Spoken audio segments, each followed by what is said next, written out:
Welcome back, ladies and gentlemen, to episode 12 of CEO Sports Talk.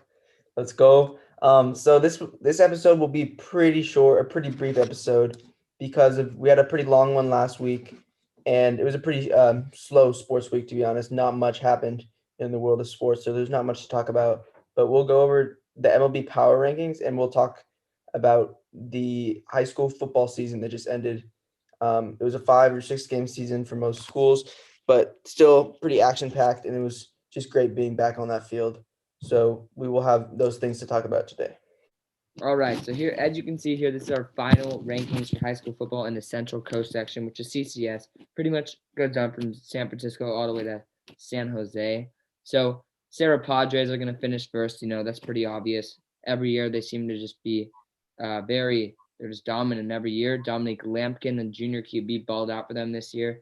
And I mean, they have young talent. They're going to continue being good. 5-0 for them. They beat number 7 SI in their last game. And I mean, what do you say, Oliver? This Sarah team just does what Sarah does. Yeah, I mean, every year they come out and they put on a show. Every year it seems that they're dominant, and I don't see it slowing anytime soon. They have a long history of being good, and yeah, another year of Sarah dominance, and they top the CCS rankings once again. So yeah, Yeah, good they're job, very impressive. Padres.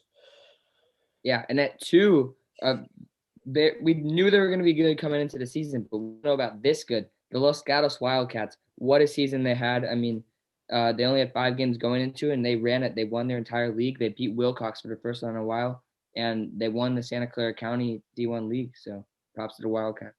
Yeah, and they kind of won the little public school battle against MA for right Yeah. now as they're second behind a private school in Sarah. So yeah, good job for these Wildcats. I got to see them play against my Palo Alto Vikings, and they're just amazing. They're good on all cylinders. They play hard. They tackle well, and yeah, Adam Garwood's a big part of that. Man just refuses to go down and keeps running. And their JV team's pretty good too, so they'll be good for a while. Yeah, absolutely. Los Gatos, sadly, playoffs are not happening, which is sucks. It would be awesome to see like a Los Gatos MA battle. That would be an amazing match. The two public schools, San Mateo Powerhouse and Santa Clara Powerhouse, would be a great matchup. But sadly, this is it for high school football. But it's better than nothing. So yeah, we just talked about them. Menlo Atherton went 5-0. They won all their games by a huge margin. Closest game was Sacred Heart 2 weeks ago. They won by 8. So great year without Troy Franklin. They can still do it. Yeah, and another example, just like Sarah, they're going to be good, well coached team, just a good program in general. And again, they're a good team, and they'll be here for a while. They'll be sticking around. So MA, another good job this year, another undefeated season. So those are uh the 3 5-0 teams in CCS. Yeah, exactly. MA has a really deep class of 22. Jalen Moss at receiver, and then obviously their quarterback Matt McLeod and running back Thomas Tafui. So they're going to be good again next year. Expect PAL Sacred Heart maybe there's a chance their senior year or my senior year, sorry, 2022 season as their JV Sacred Heart team beat MA this year, but otherwise MA will be dominant again next year. So Yeah. moving on to 4 and 5, Valley Christian from San Jose, getting second, and in WCal losing to Sarah, and then Wilcox, who we just talked about, they lost to Los Gatos. Yeah, Wilcox looked really good. 4-1, and then Valley Christian only played 4 games, but only lost one of those. So yeah, deserving of those 4 and 5 spots, but you can't put them above the three undefeated teams ahead of them. Yeah, Wilcox loves their run game in Santa Clara. I mean, they rely on that. They do not throw the ball much. So, I mean, they really got it going this year with Luther Glenn, is not blue beast on the ground. And then from Valley Christian, obviously, has a star sophomore receiver, Jurion Dickey, going to be a 5-star one day. So, I mean, those 5 were great teams this year. 3 of them went undefeated. The top 3 would be awesome. We had an open division playoffs this year, but we don't. And then at 6, Sacred Heart Prep Gators, 5-1, second place in San Mateo County League. One loss to the Menlo Atherton Bears. They just can't seem to beat. Yeah, they can't seem to get over the hump of beating MA, but outstanding season nonetheless. Because of Casey, I got to learn a lot about this team and their players. Teddy Purcell had a great season, along with Andrew Latu, the sophomore, and he has a bright future ahead of him too. Sophomore on varsity and had a lot of touchdowns this year. So yeah, good job by these Gators. They really surprised me, and they're a lot better than I thought they would be. Yeah, so 5-1 and just outside the top five, which is pretty impressive. Yeah, absolutely. The Gators have a bright future. I think 2 years from now they will be really good, and we'll see about next year. But yeah, Andrew Latu led San Mateo County in touchdowns this year. And then real quickly, 7 and 8 to WCAL schools. You know they're always good. St. Francis and SI at 9. Half Moon Bay moved up leagues, so that's why they're at 9 with that record. And then we'll skip over to 19. You know the Palo Alto Vikings. They did go 2-3, but don't be fooled. Next year they will be very strong as their two best players are coming back. Yeah, I think next year is going to be the best Palo Alto team we've seen in a while, as they're, the leaders of this team, Danny Peters and Josh Butler, will be seniors, along with a very strong to be junior class, as a lot of the sophomores this year were on varsity and developing uh, people such as Kalavaska. I think this Palo Alto team can be really good for the next 2 years, and then after that, I'm not really sure the direction this program's going to go. But yeah, a kind of disappointing team. I feel bad for these seniors who didn't go out the way they wanted to, especially with the blowout loss to Los Yeah. Gatos. But Los Gatos is a very good team, and they had some nice wins, but just ultimately did not have the season we wanted to. But I think definitely a bright future ahead in Palo Alto. We predicted this Vikings team to go 3-2, and they went 2-3. The one loss that we didn't expect was Mountain View, but I Mhm. mean that Mountain View team is better than we thought. They went 3-2, number 11. So I mean that was just a tough loss. But as you said, they got a really young line. Bayenga Mahe Jr. at center is a very strong player. Yoshi Lee, and then obviously Kolovaska, as you mentioned, at left tackle. So this team's very young, bright future. And then shout out to the senior line like Patrick Crawley and Jackson Bundy. So I mean, this team's good. And then once again, Danny Peters coming back next year for his senior year. Yeah, exactly. So yeah, that's what we got for the Max Prep rankings. Overall, really exciting football season. I'm glad we got to have one. Really grateful that it was able to happen. But yeah, also Absolutely. take a look at number 24 Gun down there. I mean, they play Farmers League.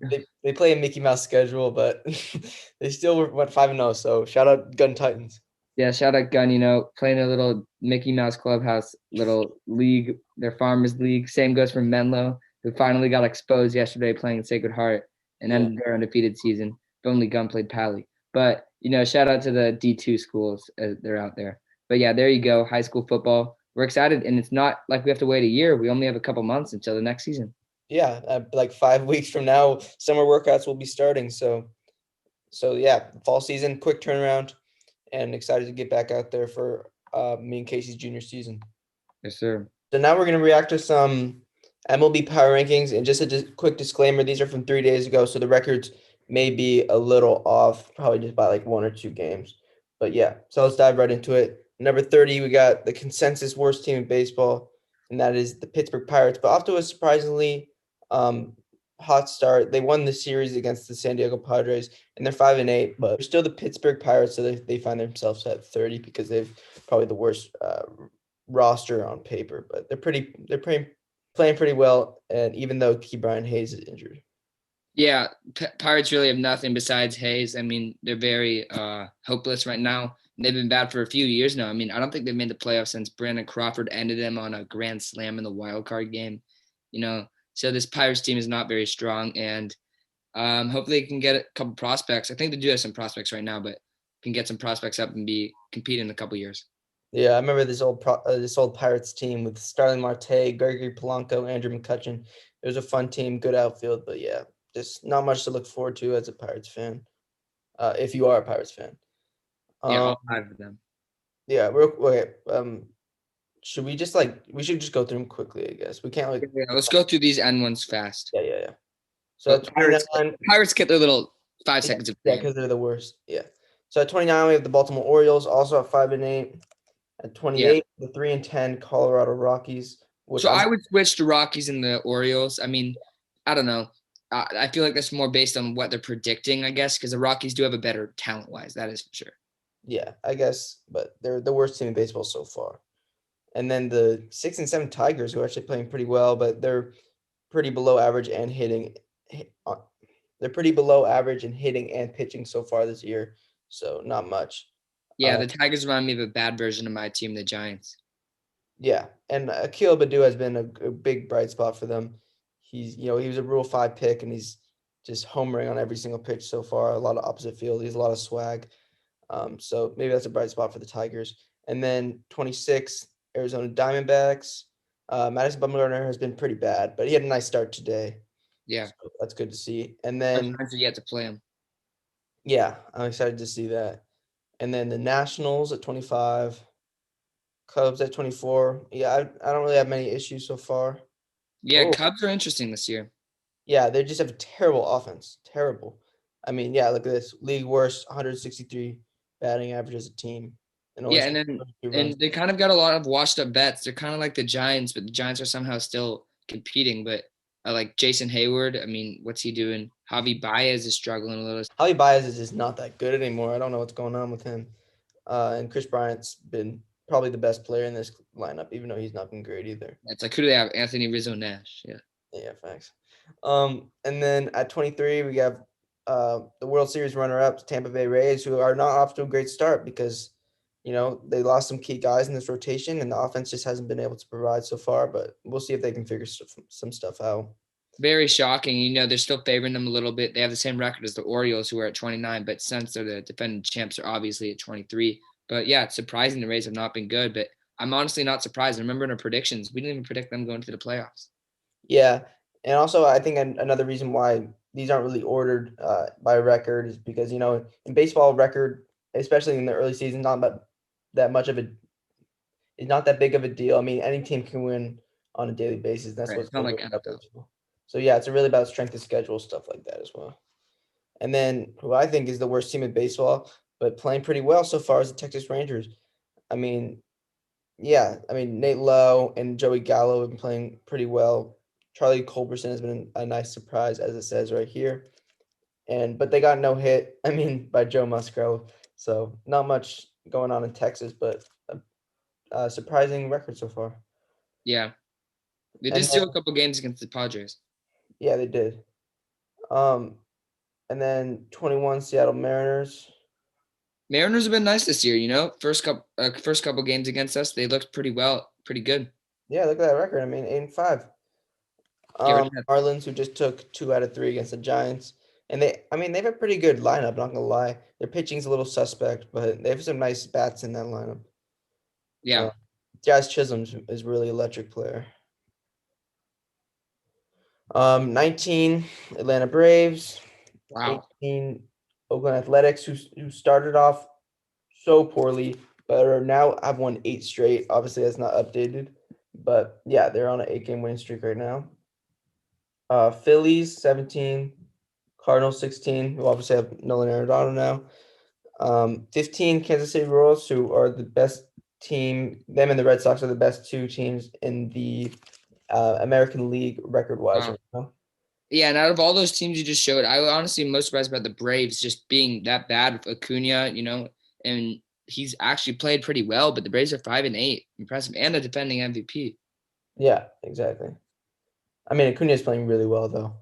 I mean, he's definitely probably my front runner for MVP. So short into the season, and then a bad start for the Yankees so far. I mean, they just can't figure stuff out, but they will. They're the Yankees. And then 13, the Angels and Mike Trout off to a pretty nice start. And Otani has been great so far, pitching well, hitting well. So this is a fun team to watch in general. And then here we go, our San Francisco Giants.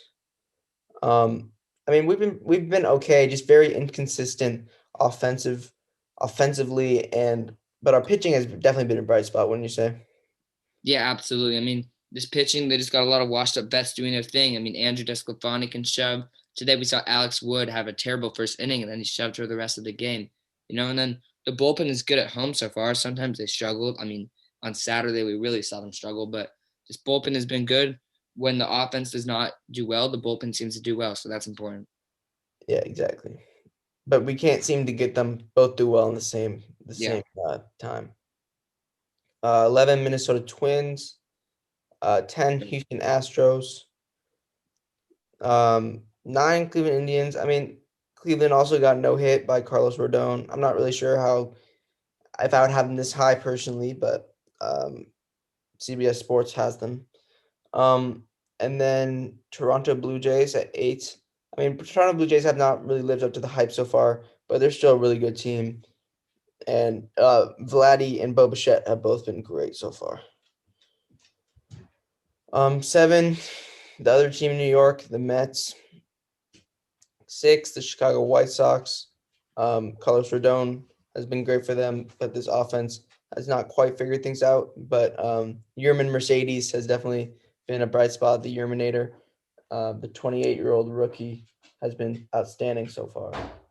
And then number 5, the Milwaukee Brewers are really carried by their starting pitching, Brandon Woodruff, Corbin Burns, and then a great bullpen, obviously, with Devin Williams and Josh Hader. So we'll see how the Brewer crew can hold things up, but their pitching seems like it will carry them so far. Wow, 4 Reds. Yeah, the Reds, another NL Central team. That's what annoys me about this list. Like, if you think about it, the Reds and the Giants have a very similar record. I think the same record even on this list. And the Giants just took 2 out of 3. So why are the Reds so much ahead of the Giants? Yeah, Ridiculous. this doesn't really make any sense to me. The Giants on this were 8-4, and then on this they're 75, and then the Giants just took 2 out of 3 out of the Reds. So doesn't make any sense. And then the And this is Boston just Red Sox. biasy. Yeah, this is NBC Sports Boston, but Boston Red Sox have been really good. You can't deny they got swept by the Orioles to begin the season, and then they've been on a tear after that. You know, Rafael Devers playing well, JD Martinez playing well, everyone's playing well in that lineup. So they see if they can continue stuff. Yeah, look how much they wrote for them compared to everyone else. And then the 2 dominant National League teams, Padres and Dodgers at 2-1. Yeah, got to give it to the Dodgers. I mean, as much as I hate them, and the Giants will take games against them guaranteed. We'll go 500 at least versus them this year. I'm calling it now. But 13-3 this year, an insane record. And I mean, Padres are also amazing. So those 2 teams, not good for the Giants being in their division. But yeah, Giants are still number 2 in the division though. Yeah, facts. So hopefully the Padres keep losing. I'd rather just the Dodgers, because I know we're not going to get first in the division. So I'd rather the Dodgers just keep winning and the Padres keep losing. Yeah. Than like when they play each other, than the Padres winning, because then it kind of just gets everyone kind of even. And I know we'll probably not beat them out the end. So go Dodgers right now. But yeah, that's our power rankings. I'm not really sure if I really agree with these so far. Not the best power rankings I've seen, but overall a pretty good representation of what's gone on so far this season. So yeah, that's what we got for our MLB section. All right, ladies and gentlemen, you guys just watched our amazing episode where we covered the awesome high school football season that we just had in the state of California. And we also covered the MLB and some power rankings. And, we'll be back with a long episode back again next Sunday. And it should be a good one as we got more sports coming. We'll talk about some NBA next week. As the NBA is getting good, we're about to go to the playoffs. Yeah, and the NFL draft is also right around the corner. Maybe we'll throw in one more mock draft. So yeah, some exciting things coming up in sports. So yeah, that will conclude episode 12. But we will, of course, see you guys next week, as always, as we will be going for 13 weeks strong next week. Worst, lucky 13. And as you can see here, Oliver and my highlights over the weekend and the JV football our last week of the season. And enjoy them. And we will see you guys next time as we're going to get excited for the draft and talk some NBA. So see ya. Yeah, no kidding. See ya.